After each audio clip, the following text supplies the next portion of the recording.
Pam and Gary on News Talk 1480 WHBC. Oh my goodness, I'm such a huge fan. Oh my goodness, the gun debate. It's there everywhere and permeates every corner of society, it seems. Well, it does, and I think one of the things that people are starting to think more about is concern for employers who have to decide the gun situation. And right now on our WHBC Newsline, we're bringing in Michele Byington. Good morning, Michele. Good morning. So let's talk a little bit about workplace gun laws and the safety situation. What kind of position does this put employers in? Well, an employer is going to have to decide whether they are going to put into their company policies and their company handbooks whether they are going to prohibit their employees from carrying inside the workplace. If it is in that policy handbook and an employee defies it, they would be breaking the company policy, which then means that they could potentially be disciplined for that insubordination or even ultimately terminated. Are there a number of companies? I mean, I guess I don't... What's the trend? Yeah, what's the trend on this? I think the trend is just being silent on the issue across the nation. A lot of businesses, however, seem to think that if they allow their employees to carry, they're making their work environment unsafe, when actually the exact opposite is true. When you allow your employees who are licensed to carry, that in turn makes your workplace safer.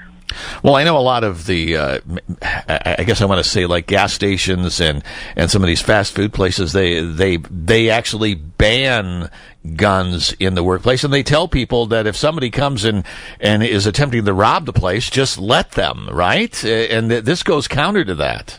It absolutely goes counter to that. I mean, what are you going to do when your day is San Bernardino and this crazy human comes in with their firearm, and you, being the good person you are, decide to follow the company policy so you don't have your handgun? You're really rendering your staff defenseless when you put these sort of policies into your handbooks. Yeah, and does it extend out into the parking lot?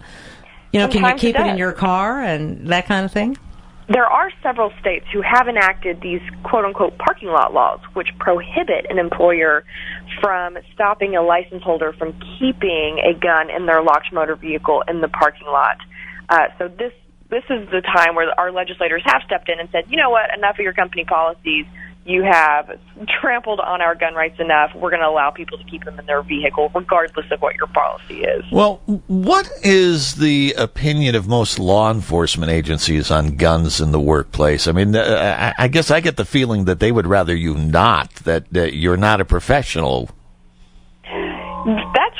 That is one point of view. However, with kind of my everyday practical experience being around law enforcement as an attorney, is they want license holders carrying. They see them as good guys, being partners with the good guys, and if you ask any law enforcement officer, they will more likely than not tell you, hey, if there's a license holder with a gun and I'm in trouble, I hope that license holder steps in.